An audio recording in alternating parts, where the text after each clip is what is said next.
Hello friends, I welcome you all to Akash PG Plus. Today we are going to discuss dermatology questions that have been asked in recent INA-CET. A small disclaimer here, the questions are recall based and hence it is more important that you focus on topics instead of questions per se, right? So these were the important topics from where the questions have been asked this year. So you can see 10 questions friends, 10 questions from dermatology, short subject that amounts to 5% of the paper. So dermatology is very important and it is very scoring. So please don't ignore short subjects. Okay. So let us discuss with questions. So we have got an image based question here. Identify the type of skin lesion shown in the given image. So what do you think the lesion is? So in the lesion we have got a margin and the center is clear. So the center is relatively normal. So what is the type of lesion here? Is it target, is it annular, is it nummular or discoid? Now these three options students have confused. So these three options we will discuss. So answer here is annular. So this is a annular lesion, annular morphology of lesion, annular shape of lesion. Okay. Now let us discuss each option one by one. So annular is nothing but ring shaped and it has got edges. So it has got edges, clear cut edges. Center is clear, very important. And the classic example for annular lesion is tinea corporis, tinea cruris, where you get central clearing and a border annular, right? What about this? Can you identify this lesion? What is this? So we have got three zones here. Number one is peripheral red border. Center you can see center dusky red zone and in between there is pallor. So let us zoom it. So this is the lesion and it is known as target lesion. So this was option A, target lesion. So target lesion looks like this. There is no central clearing here. There is central dusky zone surrounded by zone of pallor and we have got peripheral erythema, three zones. So target lesion. So where do we see target lesions? Another important question. So next time in NEET you can get a question. What diagnosis is this? So what is the diagnosis here? What is the disorder in which you get such lesions? So answer will be erythema multiforme and the lesions are target lesions. So remember target lesion, right? Three zones, important. What about targetoid? Targetoid is different from target. So in targetoid we see two zones only, not three zones. So we have got margin, peripheral red edge and central dusky zone. Only two zones. So what are the conditions? Two conditions in which you can see targeted lesion.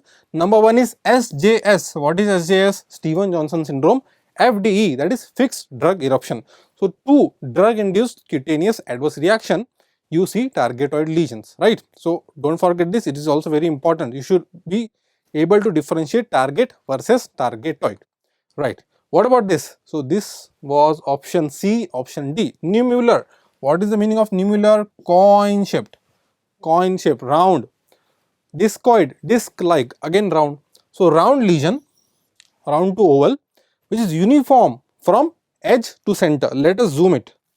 So you can see here, can you appreciate? Round lesion and it is uniform from periphery till the center. There is no central clearing. There are no zones here. So it is uniform. So this is nothing but nummular or discoid lesion. Characteristically seen where? In nummular eczema. So this is a case of nummular eczema. Okay friends? Right. What about this? So you can see here how the margins here, how is the shape of lesion? Polycyclic, concentric, coalescing rings, not concentric, coalescing rings. So coalescing rings, classical example, urticaria. Again very important, you can get this image next time. So the topic is important, not the question per se. Please keep this in mind. Okay. What about this? Isn't it beautiful? Looking very odd. So you got a pattern here. What kind of pattern is this? Are you able to appreciate? Net like pattern. It is a net like pattern, also known as reticulate. So net like pattern of blood vessels. So this is reticulate. Important. Net like. Where do we see? For example, one example is livedo reticularis. So this is a case of livedo reticularis where you are seeing bilateral lower limbs, there are superficial dilated vessels, right? So can you tell me one drug which can cause this adverse effect? So Remember pharmacology? One drug that is used in Parkinson's that can cause livedo reticularis. The answer is amantadine, right? So you should try to correlate different subjects. Don't treat a subject independently. Try to integrate. In that way, you can better answer the questions and become a better doctor, right? Okay, now we have got a big question here, multiple choice. So multiple options. So you have to choose. So what is the question here? Causes of painful genital ulcer. Two things, painful and genital ulcers, right? So out of the six, you have to find out. So multiple choice questions. So let us see. I will discuss genital ulcers in short, and I promise you that you will never forget this topic in your entire life. Okay, so we have got a mnemonic here. School of ulcer. This is a mnemonic for causes of genital ulcer. So school of ulcer. S for syphilis, C for chancroid, S for herpes. School has two O's. So what are the two O's? Donovanosis. Donovanosis has two O's. So donovanosis, school, SCHOOL. What is L? LGV, right? School of ulcer. So these are all the causes of genital ulcers. What about gonorrhea? Can gonorrhea cause genital ulcer? No. Gonorrhea has no. Remember, no genital ulcer in gonorrhea. It will cause urethral discharge, not genital ulcer. Okay, right. So let us understand how to approach genital ulcers in MCQ, because many times you will get clinical scenarios including image about genital ulcer and you are asked about the diagnosis. So you should assess two things in a ulcer. Number one is pain. Is the ulcer painful or painless? Number two is lymphadenopathy.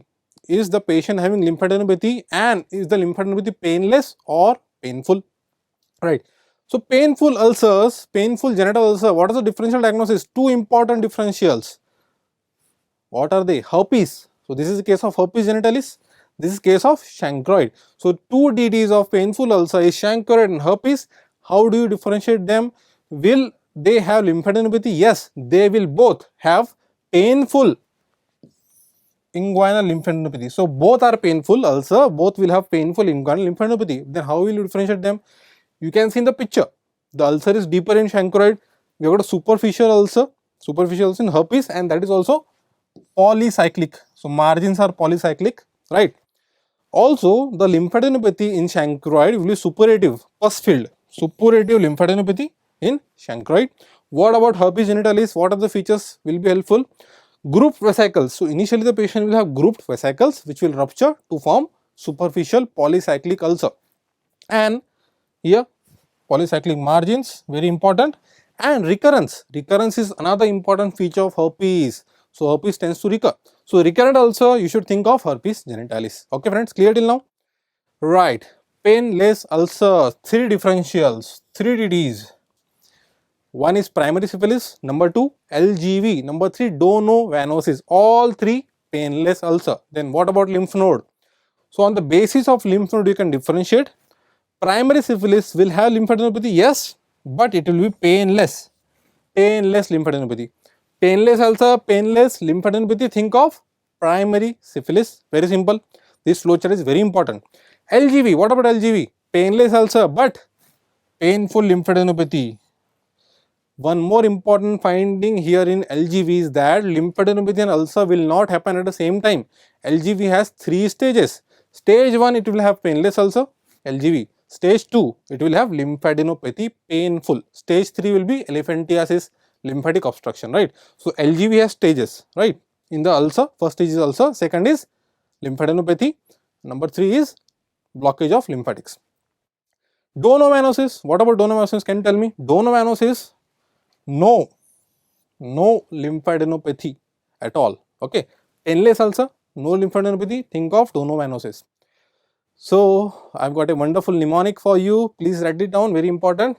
Herpes. A patient of herpes is pissed off. He's angry. Why? Because he's having pain in ulcer and pain in lymphadenopathy. So remember, herpes, pissed off. Okay. What about chancroid? A patient of chancroid cries and a patient of syphilis smiles. Remember, patient of chancroid cries, patient of syphilis smiles. So you can remember it, chancroid cries. Why? Again, pain. So pain in ulcer, pain in lymphadenopathy. So you have got the mnemonic here: herpes, painful; chancroid, painful. So two causes of painful ulcer, genital ulcer: herpes and chancroid. Syphilis smiles. Why it smiles? Because syphilis patient has painless ulcer, painless lymphadenopathy. So no pain. He is very happy. Okay. What about donovanosis? Donovanosis has got do matlab in Hindi two no's. What are two no's? Two no in donovanosis. No pain, no pain in ulcer. Second no is no lymphadenopathy. Isn't it wonderful now? Genital ulcer is very clear, right? If you remember this mnemonic, you will be able to solve all the MCQs related to genital ulcer, the case scenarios. Another wonderful mnemonic: lymphogranuloma venerum, LGV. It's like a bridegroom, dulha in Hindi. So it's like a bridegroom. Why? Bridegroom is happy at a time of marriage. For the short time of marriage, is happy for the few days, but his rest of the life is painful with his wife. Similarly, LGV has got transient painless ulcer. So this is the first stage and painless. So the groom is happy. First stage is painless ulcer. Number 2 is painful life later. That means painful lymphadenopathy in secondary stage. Isn't it simple now? LGV, primary and secondary stage. Okay, friends. So let us apply all these mnemonics here and let's see if you are able to solve the question or not. So painful genital ulcer. So first let us see what are the causes of genital ulcer among all these 6. So what is the mnemonic? School of ulcer will cause genital ulcer. So school, S for syphilis, C for chancroid, SCH for herpes. What about O? Two O's in school, so donovanosis, and L is LGV. So this all can cause genital ulcer. Gonorrhea, no. So this is ruled out, right? Now painful, out of this, which can cause painful genital ulcer? Remember the mnemonic: herpes, pissed off because of pain, and the second was out of this chancroid cries. So number 5 and number 3. So 3 and 5, option B. Isn't it simple now, right? So apply these mnemonics. Please make a mnemonic book and revise it multiple times before exam. Okay, right? So we have got another question on STD. STD is very important. 4 questions were asked in this year in INA-CET from STD. So true regarding chancroid except. So school of fish appearance, can we see? Yes, we can see. Bleeds on touch, yes, it will bleed on touch. Painful ulcer, remember chancroid cries, so painful ulcer. Groove sign, no, groove sign is seen in LGV.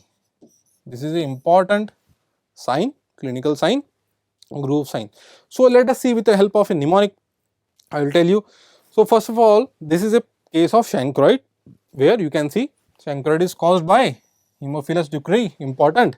Remember, chancroid cries, and it will have, why it will cry? Because pain in lymph node and pain in ulcer. So as I told you, the patients will have suppurative pustule lymph nodes, lymphadenopathy, and they will have painful genital ulcer. Okay, so let us see with the help of a wonderful mnemonic. So chancroid is caused by Haemophilus ducreyi. So remember, ducreyi is like a duck. So chancroid is like a duck. Why? Why we are talking about duck? Let us see. So ducks stay in groups. Similarly, chancroid ulcer will be multiple. So more commonly, it can have multiple ulcers. Remember. Number 2, ducks are soft. Chancroid Haemophilus ducreyi is also soft. So non-indurated ulcer, that is soft chancre. Hard chancre is syphilis. Soft chancre, Haemophilus ducreyi. What about ducks? Ducks, they catch fish, right? So ducks catch fish. Similarly, Haemophilus ducreyi will have school of fish appearance. School of fish appearance. What is this? School of fish appearance. You can see here on gram stain, we see gram negative bacteria arranged in lines, rows, single rows, right? That gives appearance of school of fish. So ducks catch fish, Haemophilus ducreyi, school of fish. Okay, isn't it easy now? Right. Bleed when cut. So ducks will bleed when we cut them. Similarly, chancroid ulcer will bleed on touch. Okay, so this is mnemonic. You can solve the MCQ with the help of this mnemonic. Okay, what about LGV? LGV, we see groove sign here. So let us discuss LGV. So LGV, important thing is the cause. So chlamydia trachomatis L1, L2, L3, important MCQ. It is responsible for LGV, and it will have 3 stages. Transient painless ulcer. So very tiny ulcer. Patient may not notice it because it is painless. So transient painless ulcer, secondary stage will have lymphadenopathy, painful bubo, that is the secondary stage. And we have got tertiary stage where we can see elephantiasis, right? Elephantiasis, dilatation of genitals, like so distension because of lymphatic blockage. So what is groove sign here then? So groove sign is because of lymphadenopathy in inguinal region and femoral region. So we got inguinal lymphadenopathy, femoral lymphadenopathy, in between there is a groove made by inguinal ligament. So that is the groove sign of LGV, important. So write this down, groove sign is seen in LGV. This can again come as an image based question, right? So now we have seen school of fish. Can you tell me what all other fishes you have read in dermatology? So try to correlate again different topics. So fish in dermatology, especially for you. So fish net immunofluorescence seen in pemphigus. You know this fish net immunofluorescence.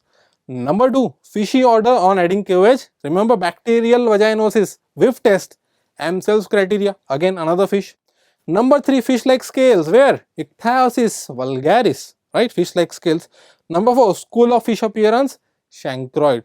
So remember all these fishes even if you are a vegetarian. Okay friends? Right. Another question again, STD, very important. So a patient presenting with urethral discharge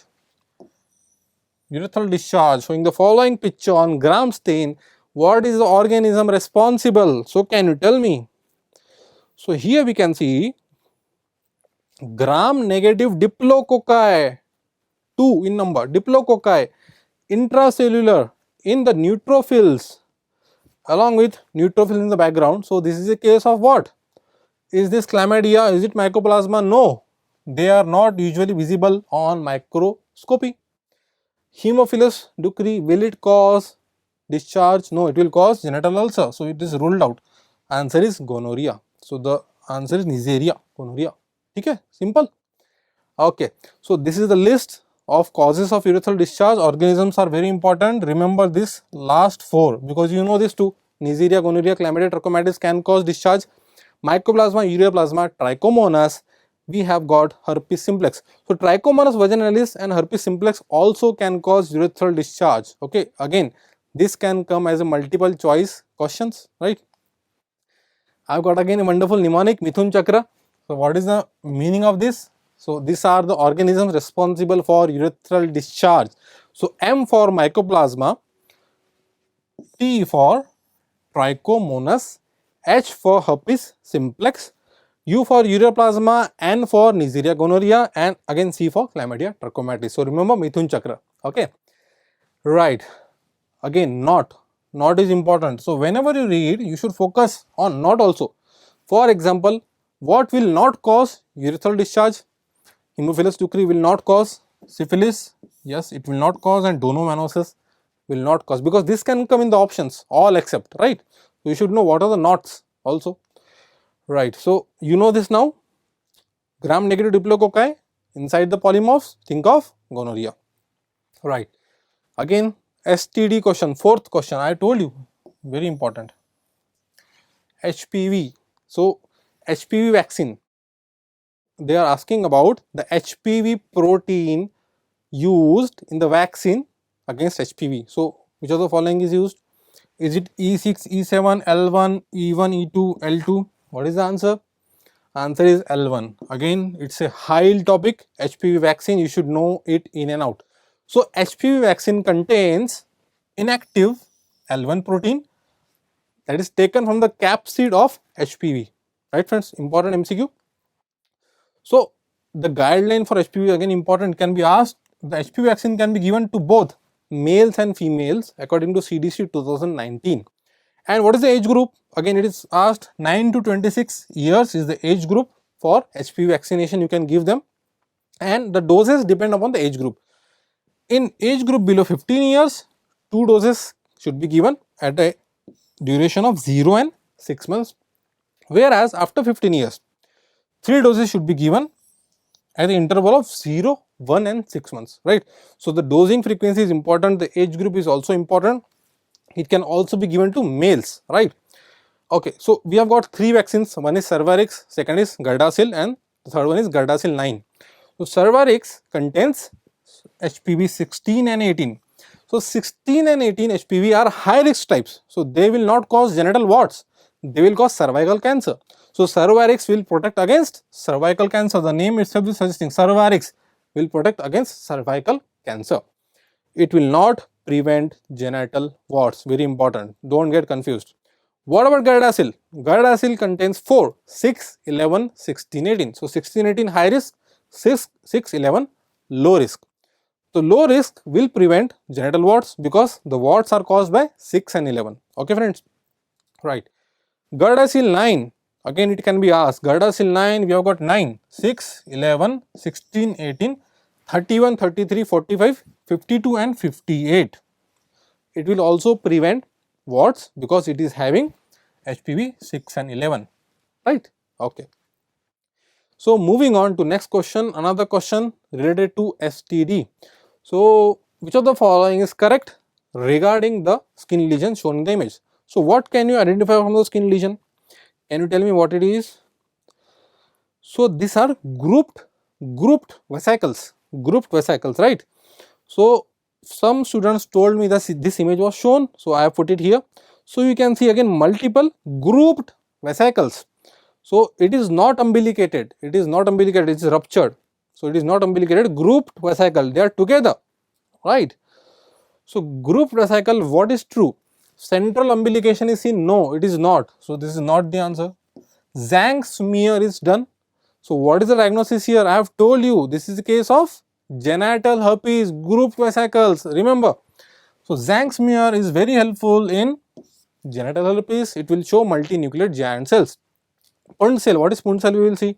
Gram negative cocci seen? No, it is wrong.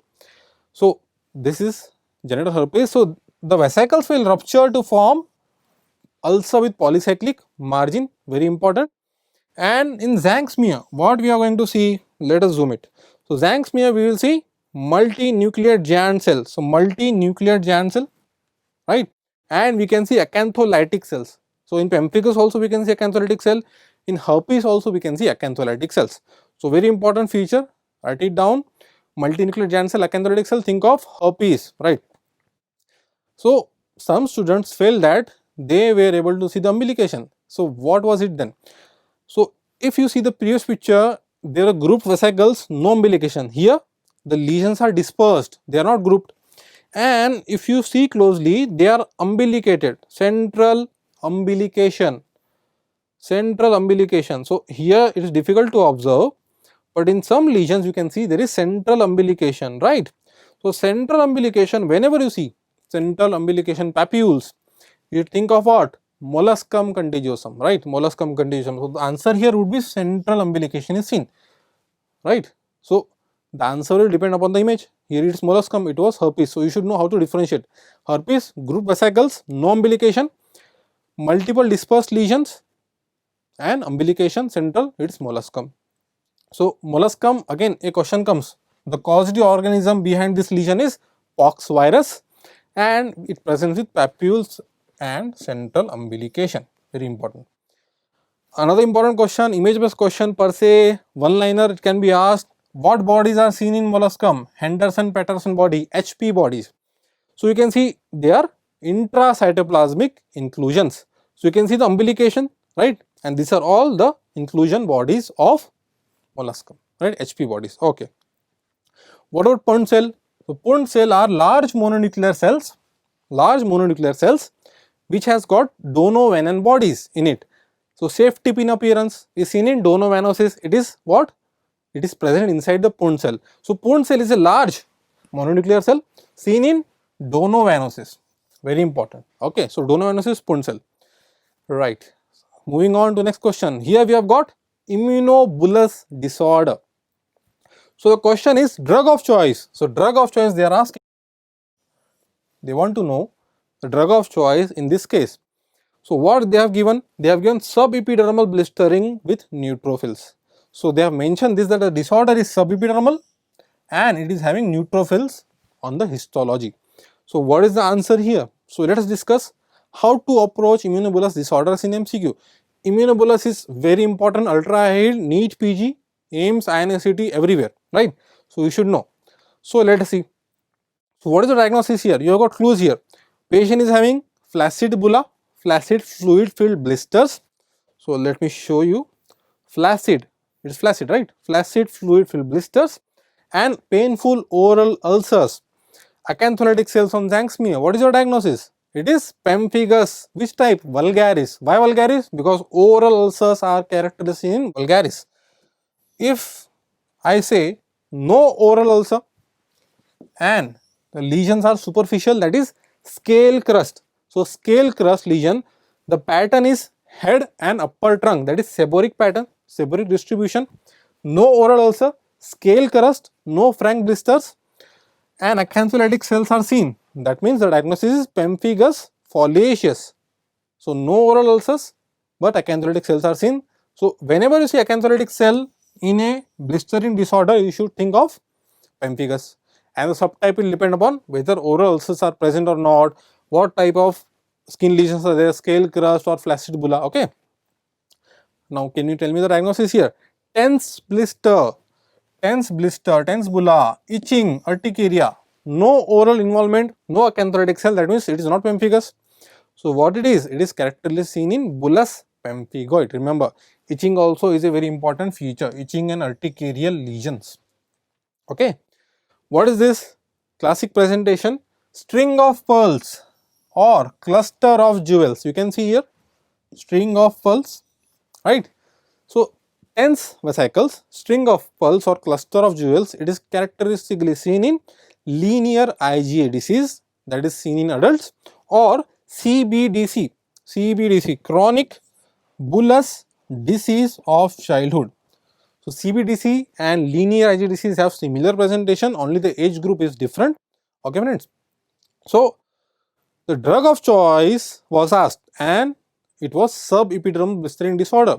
So can you tell me linear IgA disease, it is subepidermal or intraepidermal?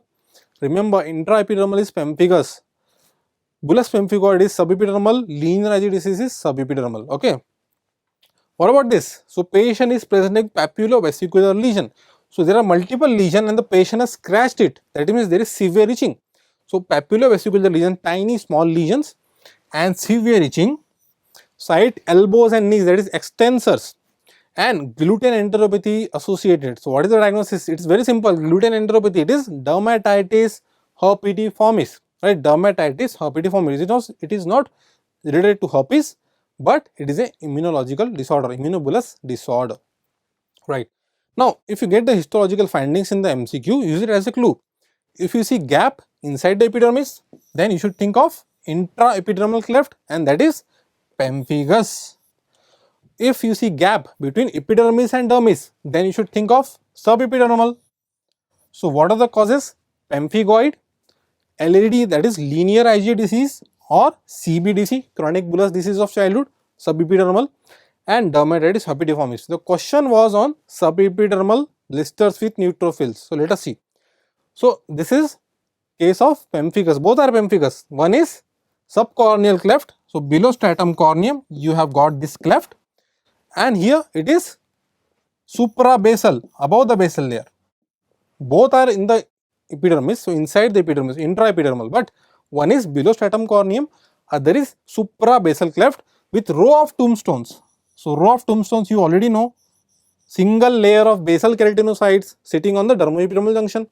So what is the diagnosis here? This is pemphigus foliaceus, subcorneal, superficial, and this one is pemphigus vulgaris, deeper but suprabasal. Okay. What about this? This is subepidermal. So you can see here, let us zoom it. You can see here, you have got whole epidermis above, dermis below, and there is what type of cleft? There is dermoepidermal cleft, that is subepidermal cleft. So subepidermal cleft we have got multiple differentials we have seen: bullous pemphigoid, pemphigoid gastrationis, linear IG disease and CBDC.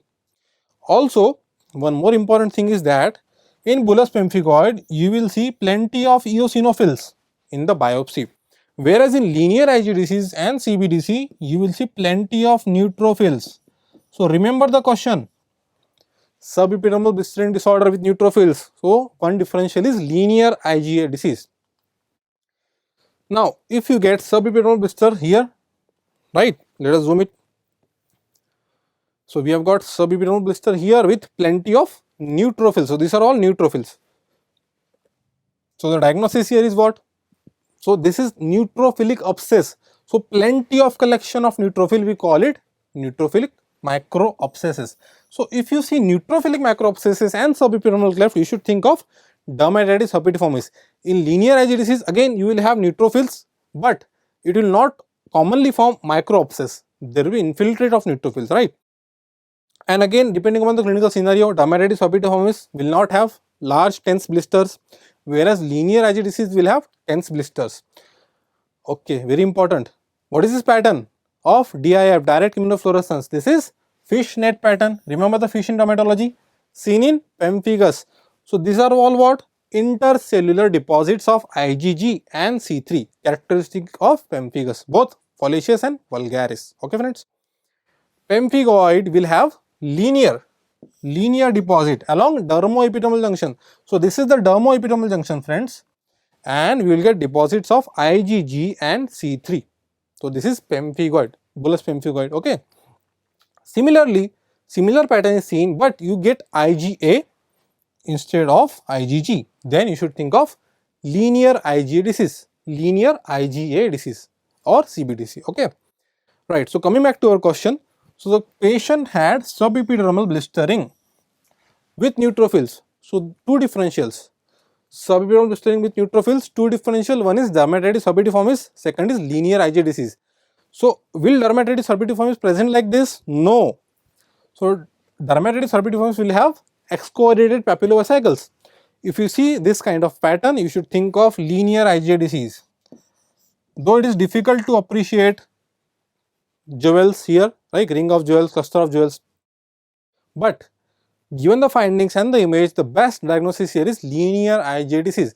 And what is the management? What is the drug of choice of linear IgA disease? It is dapsone. Remember, dapsone is the drug of choice for linear IgA disease. It is also the drug of choice for dermatitis herpetiformis. Okay. What about rituximab? Rituximab is a CD20 monoclonal antibody directed, used for pemphigus. So rituximab, now it's a first line agent for treatment of pemphigus. How to remember rituximab is CD20? I have got a mnemonic for you. So in R, rituximab R, we have got 2 here. This is 2 and O. So 20, CD20. Rituximab CD20. Okay friends? Right. Now if this was the question, then what would be your answer? Subepidermal blistering with neutrophils. This picture, this is of dermatitis herpetiformis. Again the answer will be dapsone. Okay. Now one more important point here. Drug of choice is dapsone for dermatitis herpetiformis, but gluten-free diet is also important. What do you mean by gluten-free diet? The patient cannot take gluten-containing diet because patient is having gluten enteropathy also, and the dermatitis herpetiformis will aggravate.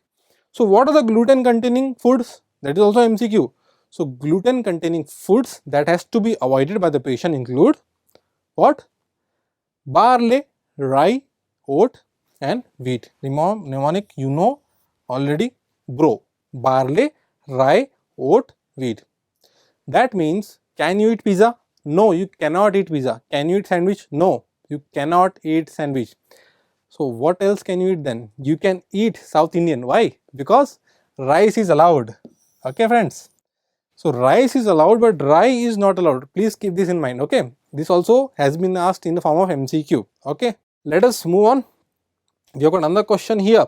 Which of the following is investigation of choice? So they have asked investigation of choice in case of contact dermatitis, airborne contact dermatitis. So contact dermatitis, that means it is allergy to some substance, right? Airborne allergen that is deposited, that is causing contact dermatitis. So what you are going to do? you're going to do patch test. So patch test is the answer here. Serum Ig we don't do. Radio allergoabsorption test, no. RAST, we are not going to do RAST here because patch test is better. The clinical relevance of RAST is comparatively less as compared to patch test. So patch test is the best answer here. What about oral provocative test? Oral provocative test we do in drug induced cutaneous reaction like fixed drug eruption, drug induced urticaria, where we give drugs, oral drugs to the patient and see if the patient is reacting to those drugs or not. Okay, so patch test. So patient, a farmer who presents with skin lesions, allergic lesions, eczematous plaques over the body folds like neck, exposed parts, you should think of Parthenium dermatitis. So airborne contact dermatitis. Usually a cause in farmers is Parthenium. Okay, so how do you diagnose this? So you have got a allergen in Parthenium plant that is airborne. So you have to diagnose and identify the allergen. So how you are going to do that? With the help of patch test. So in patch test, this again can come as an image based question. What is this? This is patch test. So in patch test, we apply a battery of allergens, multiple allergens on the back, a set of allergens, and we take a reading at 48 hours and 96 hours. Very important question. So two readings at the end of 48 hours, at the end of 96 hours, and we look for reaction, erythema, right? Presence of redness. So here the patient has reacted to Parthenium. That means he is allergic to Parthenium. Important patch test. Will not forget. Okay. Another question. Again, a tricky question. 40-year-old patient with chronic plaque psoriasis. So we have got the BSA here, 50% BSA, more than 50% BSA, but he has no systemic feature and no arthritis. So he is not having any psoriatic arthritis, he is not having any complication because of psoriasis. Okay. So which of the following should be used in his management? So drug of choice, treatment of choice, what is that? Is it narrowband UVB, methotrexate, cyclosporin, prednisolone? The answer here is narrowband UVB. So people are confused whether it's methotrexate or narrowband. The standard books, Rook's textbook of dermatology, Bologna, mention narrowband UVB as first line treatment for moderate to severe plaque psoriasis. Okay. So if they would have asked patient is having arthritis, psoriatic arthritis with more than 50% BSA, then I would have marked methotrexate. If arthritis is there, methotrexate. If arthritis is not there, then you should go with narrowband UVB. So psoriasis management very important. 4 slides. First line treatment for plaque psoriasis, more than 10% BSA, phototherapy, narrowband UVB, ultraviolet PUA. Okay. Narrowband UVB, right? Ultraviolet radiation. So PUA therapy. So PUA therapy and narrowband forms a very important role here, but again we are restricted. Why we are restricted? Because these machines, phototherapy machines, are not readily available. That's why we prefer methotrexate. But in question, if they ask you, you should go with phototherapy. Okay friends, important. Number 2 is drug of choice for pustular psoriasis. So has been asked multiple times, 3 star. The drug of choice for pustular psoriasis is acitretin, that is oral retinoid. If the patient is pregnant, you cannot give retinoid, you will have to give systemic steroids. So that is the drug of choice for pustular psoriasis in pregnancy. Okay friends. Drug of choice for psoriasis with psoriatic arthritis, it is methotrexate. Important. But when should we use cyclosporin then? So cyclosporin is a inducing agent. It is having a fast onset of action, fast acting. So in cases where the patient is having risk of complications, for example erythrodermic psoriasis, that is life threatening, you can use cyclosporin because it is fast acting, and the dose of cyclosporin is 3 to 5 milligram per kg. Okay, clear till now? Right. Another difficult question, hair shaft disorder. So they are asking the hair shaft disorder with following hair microscopy finding is seen in. So you have got 4 options. What is the answer here? The image you can see there is presence of alternate light and dark bands in the hair shaft. So this is a pattern known as tiger tail, the tail of tiger. So tiger tail pattern, that is characteristically seen in trichothiodystrophy. Write it down, very important. Trichothiodystrophy, you can see the tiger tail pattern of hairs. It is autosomal recessive, that is genetic. And here we see three important things, that is brittle hairs that will lead to alopecia, photosensitivity and short stature. And we see alternate light and dark bands known as tiger tail banding in the hair shaft, characteristic of trichothiodystrophy. So tricho means hair, thio means sulfur. So they have abnormal sulfur related keratins. Okay, a trichothiodystrophy. Right. Trichorhexis nodosa. Let us see the other options also. Trichorhexis nodosa. Nodes are nodes. So you can see here, hair shaft is having multiple nodes along with it, and these nodes are weak and hair shaft will break at those points. Okay, again it will cause alopecia. So you can see on detailed microscopy the pattern. What is this pattern? This is paintbrush pattern. So paintbrush hair, paintbrush pattern. Okay, seen in Trichorhexis nodosa. This also can come as a MCQ. What is this? This is the another option, Trichorhexis invaginata. Invaginata, this is invagination. So here we see invagination of what? Distal hair shaft into proximal shaft. Okay, invagination. And again it is called also known as bamboo hair because of its resemblance to bamboo. And it is characteristically seen in Netherton syndrome, another important MCQ. Netherton syndrome, another genetic disorder where we see atopic dermatitis also along with Trichorhexis invaginata and alopecia. Another option, monolithrix. What is monolithrix? Beaded hair. Remember, very common topic for PG entrance, not common in general population. So here you see beads along the hair shaft. So beaded appearance, monolithrix. Okay friends. Right. So moving on to very important question regarding skin infection, cutaneous infection. A farmer presented with following swelling on foot. So we have got a swelling here and also discharging sinuses. So swelling on foot with discharging sinuses, you should think of only one thing. So we have got sinuses here, swelling. So what is the diagnosis? It fits into mycetoma? It fits. So answer is mycetoma. It is not chromoblastomycosis, porotrichosis, subcutaneous phycomycosis. So remember, mycetoma is a triad of three things: swelling, discharging sinuses and grains. So you can see, I will show you, let me show you a grain, wonderful black grain.